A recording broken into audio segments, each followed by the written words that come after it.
Hello, my name is Andy and I am the Village Idiot, and I'm on with a car and a GoPro and an unhealthy amount of time on my hands. Welcome back to Bassetlaw for the final time this year in 2021. I have got one more video to show you, and this is it before I have a Christmas break, and I'll be back in the new year. And this is where I am. Would you look at this view? You wouldn't think this was in Bassetlaw. It's usually generally very flat, and to be fair, this view does show you a very flat view, doesn't it? But I'm on top of a big hill, and I'll explain what this hill is as we go through this video. Welcome to Gringley on the hill.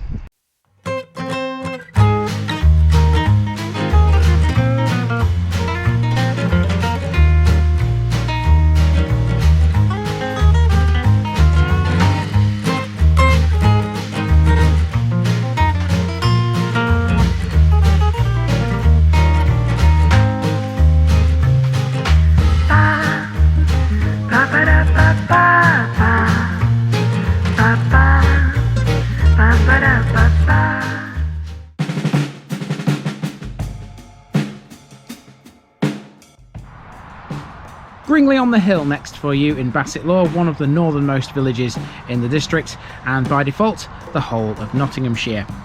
We will begin and end this main walk outside Gringley Hall, which we'll talk about on our way round. Of moderate size, the population of the entire civil parish at the 2011 census was 699. It's on the highest part of the road from Bawtry to Gainsborough, equidistant between the two, being 6 miles from both.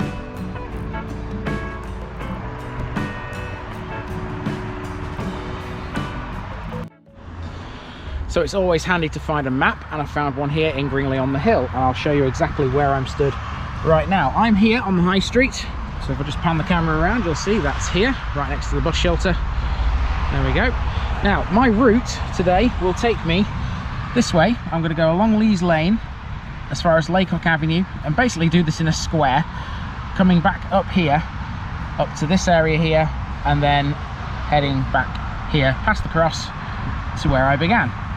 So this area here, I'll probably drive that in the car later. I need to get on the bypass as well in a little while to come out down there, because there's something else to show you up there as well. So let's see what we can find in Gringley on the hill. From its elevated position, in places it has some pretty amazing views. Lincoln Cathedral may be seen from it on a clear day across the Vale of the Trent. In the nearer distance, the Chesterfield Canal appears emerging from the tunnel at Drake Holes and winds under the long ridge of hills which extend eastward to the Trent. The village has a rich history, and much of this has now been documented by the Gringley History Club, founded in 2010. Most of the information in this video came from their website, a fabulous resource and collection of information and photographs of how the village used to be. Their link is in the description below. An overview of the history of Gringley is explained on the handy notice boards you can find at both ends of the high street.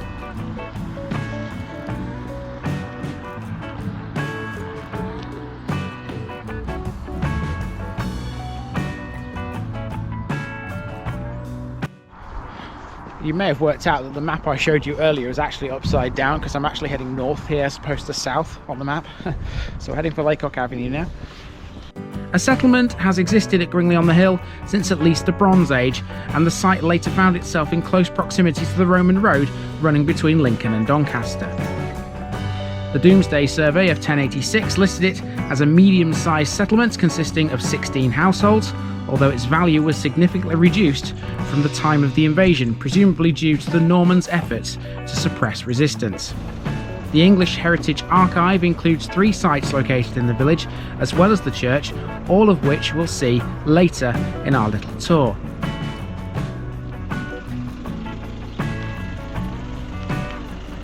In Victorian times, Gringley was fairly self-sufficient. The 1864 Business Directory indicates there were a variety of shops and businesses. Gringley even had its own policeman. Gradually, over time, shops closed, and by the early 1970s, only Cross Hill stores and the post office next to the Bluebell pub on the high street remained. Many of the social activities of the late 20th century have also disappeared, such as Jazz on the Hill and the annual Sports Day, partially victims of the rising cost of public liability insurance. Yet the village still remains a lively place compared to many commuter villages. You just have to seek out the many things still going on. Here's one for the foodies out there. Most of you will know what celery is. If you're not familiar, celery is a marshland plant that's been cultivated since antiquity. It's a member of the parsley family. The area around Gringley was once famous for growing celery. If you enjoy it, it's worth knowing it was in Nottinghamshire that celery was first popularised as a food in Britain, and we have a man named Marshal Tallard to thank for that. Tallard had known the plant in France, and when he came to England as a prisoner of war, he realised he missed it. In this area, the rich soil from the reclaimed land arising from the drainage of the Cars and around the River Idle was ideal for growing celery.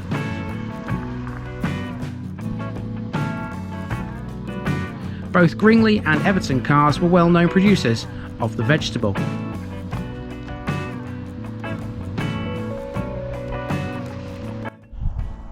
Okay, so I'm currently at the playing field, which you're going to see in the amenities section coming up in a few moments. But this is an ideal time to mention the land to the north of Gringley, because as you can see, it looks for miles like it's just open farmland. And to be fair, that is exactly what it is. That's called Gringley Car, and that area divides Gringley, the village, from the River Idle, which is up there to the north. Now, apart from a few farms, I don't think there's really much of any note up there, but if there is, today's picture bit will attest to that when we get that far into the video. Gringley had a wharf too on the Chesterfield Canal, and there were 2 working boats based here. Coal was delivered to the wharf by barge and taken up to the village by cart. The original wharf and stable surface appear on maps from 1890 and 1948. Volunteers and architects have in the past uncovered the remains of stable walls and a brick floor, along with remains of the limestone floor around the wharf area. Gringley had a brickyard too, and the remains of this can be seen from the playing field. It belonged to Hill Brothers and was still thriving in 1880. Today's picture bit will show you what's there now.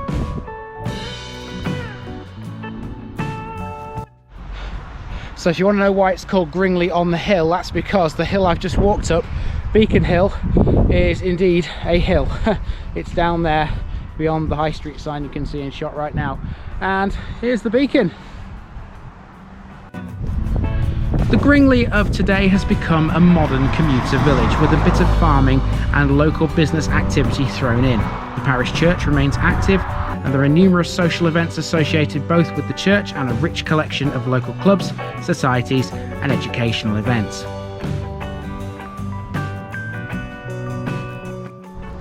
So the house behind that wall over there, that's the manor house, and I'm currently walking now down the high street towards the cross that I mentioned earlier, and there's some cracking properties along here. I wonder what the average house price is going to be in Gringley. The demographic is generally white British at 98.9%, and this one has a population density of 52.52, living as the populace does in an area totalling just over 17.5 square kilometres. On average, a property in this village goes on the market for £349,000. At the start of the new millennium, Gringley on the Hill comprised about 300 houses and 750 people, not a lot different to 150 years ago. However, the Baker Avenue site, built on the old Borstal site, greatly expanded the village. Gringley Hall is described as a Georgian building by most, pointing to a construction date prior to 1820. The 1911 census indicates the property was a convalescent home, with a matron, 2 nurses and 11 patients, all children between the ages of 3 and 13. Okay then, time to put a card on the Gringley on the Hill notice board, which is right here next to this bus stop and opposite Gringley Hall over there.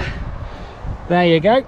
Now let's see what amenities I found on my little walk around Gringley next.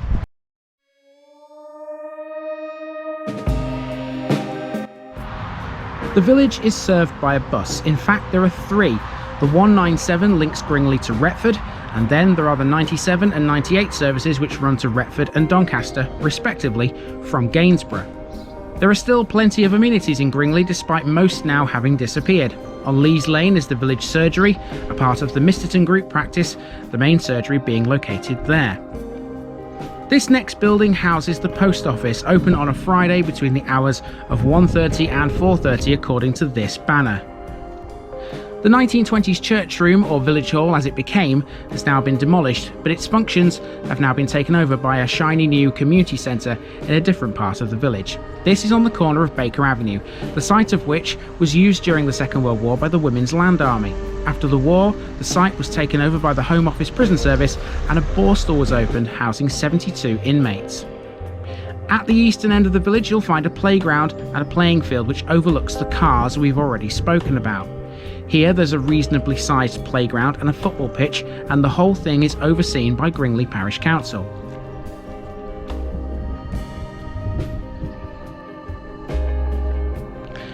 There's a small hut which is presumably a changing rooms or some kind of pavilion on the edge of the park, and there's also a recycling point here too.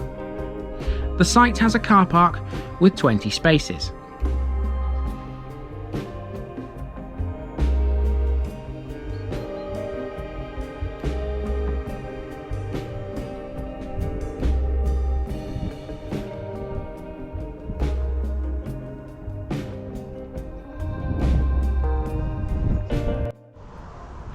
So as far as pubs go, we've got a former pub here in the form of the White Hart. It even says tap room on one window and smoke room on another. And then we've got a current pub over here. That's the Blue Bell Inn. The Blue Bell is the village's remaining pub, and it prospers. There's strong evidence there used to be a pub on the far side of the canal bridge opposite Middlebridge Farm as well. The parish church of St Peter and St Paul is of Norman construction with a later perpendicular tower. Of note is an early English pillar piscina, a freestanding bowl for washing the communion vessels. The church is recorded in the Domesday Survey of 1086, though nothing now remains of the old Saxon building. Construction of the present church began in approximately 1180. It consisted of a chancel, nave and a small squat tower. The church was enlarged sometime in the 1500s when the north aisle and Lady Chapel were added. The south aisle was built in 1912 when restoration work was carried out. Most of the interior woodwork dates to this date. Today, for regular services, you usually enter by the south door, which dates from the restoration work.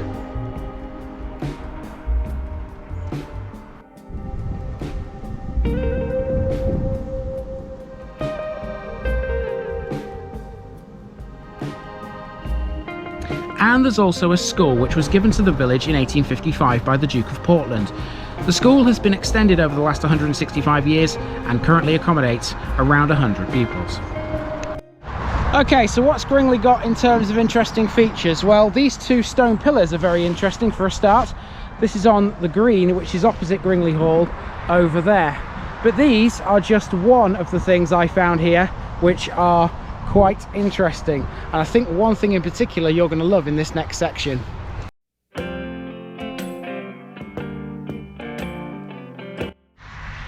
Okay, these trees are kind of in the way, but behind them you might be able to see a huge mound of earth. This is a prehistoric hill fort here on Beacon Hill Road. I will zoom in with the phone camera to get a better shot of this, because as you can see it's a little obscured. At some point during this village's long history, a rudimentary fortification was established on a mound immediately to the east of the village that's become known as Beacon Hill. Precisely who fortified Beacon Hill or when is unknown. The site consists of the summit of a natural hill which has some evidence of artificial scarping and was at least partially surrounded by what seems to be a crudely prepared defensive ditch. I've got to tell you guys, I wasn't expecting to get onto this because I thought it was private land, but there is a public footpath which leads to it. So this is, as far as I'm concerned, as far as I can tell, perfectly legal. It's quite steep this, but it's worth it when you get up here. Look at this. I have no idea what that place is there, but in the next couple of shots I'll probably have found out what it is and I'll be talking about it. But look at this for a fantastic view from the top of the hill fort. Is there any wonder that I often say that Bassetlaw is one of the most beautiful areas of this country? It's been described as a motte, but other sources seem less sure, and the modern listing is non-committal. It's possible the site was used during the Bronze or Iron Ages as a small hill fort.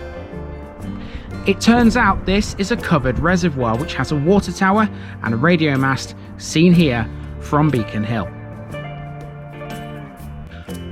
On the 2nd of November 1252, Henry III granted a market and annual fair to Gringley. Sadly, only the stump of the market cross remains here at the roadside. This is a Grade 2 listed structure and also a scheduled monument. The monument is defined by the remains of the market cross and the small green it stands on, 70 metres to the west of the church of St Peter and St Paul. The 4 steps are square in plan, with the bottom step measuring approximately 2.5 metres square, with an octagonal shaft which survives to a height of 2.3 metres. This is the old chapel on the corner of Little Lane and Cross Hill, which was built in 1888. The last service took place in March 2015 and the property was sold in 2016. So I've walked down Cross Hill because I saw this sign on this tree. I thought it was like a this tree was like something to do with I don't know, maybe planted for some reason, maybe commemorating something, but actually it's just a sign saying thank you for preserving our village by not parking here, which I suppose is important. But yeah, my original plan wasn't to walk down Cross Hill, but I have done now. Never mind, it's a little bit extra for you. Back up to the cross.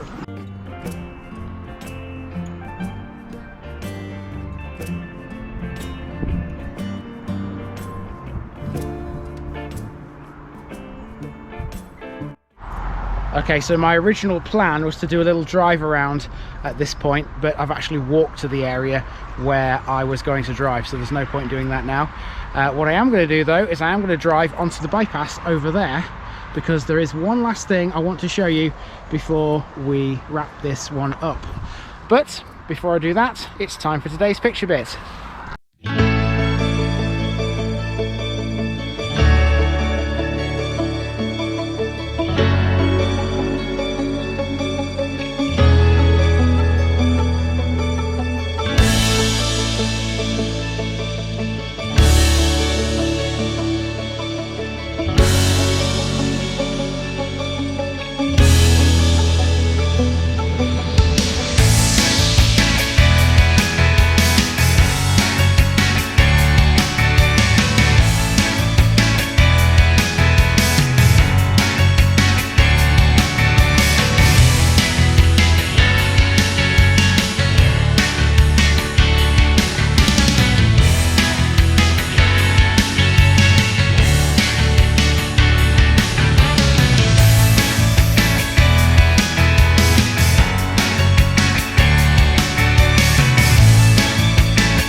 Out onto the A631 now, and we're off to see a windmill.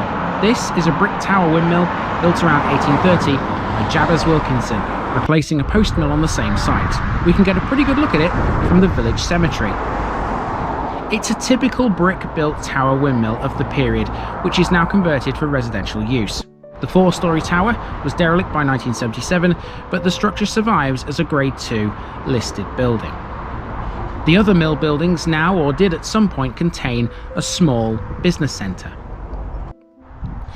As for the cemetery, this is municipal and it was opened in late 1907, located at the southwest corner of the village, adjacent to Gringley on the A631. There's a war memorial here. This was unveiled on the 20th of November 1920, and there's also a mortuary chapel designed by W. Eyre of Gainsborough of Eyre and Southall.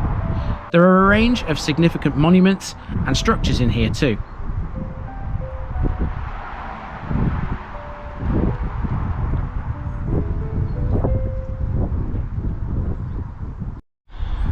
So the chapel here is actually quite useful because it's shielding my eyes from the sun at the moment, which is a good thing because I hate squinting on the camera.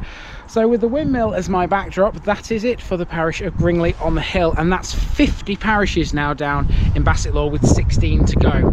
I never thought that I would get through 50 of them inside 1 year. To be fair, I didn't think I'd get through 341, because this will be the 341st video on the channel inside this year. I'll be honest, it's been amazing this year. Yeah, that's it for 2021. I'll be back next year. And next year, obviously, the districts I've still got going will continue, and there are going to be a couple of new ones as well. Look out for those. But I'm not quite done, because tomorrow there's also a Christmas special coming out. Look out for that. But apart from that, this has been the parish of Gringley on the Hill, and I've been Andy, otherwise known as the Village Idiot. I hope everybody in Bassetlaw and everybody anywhere in the country who's followed me has a fantastic Christmas, and I'll see you in the new year. I'm out.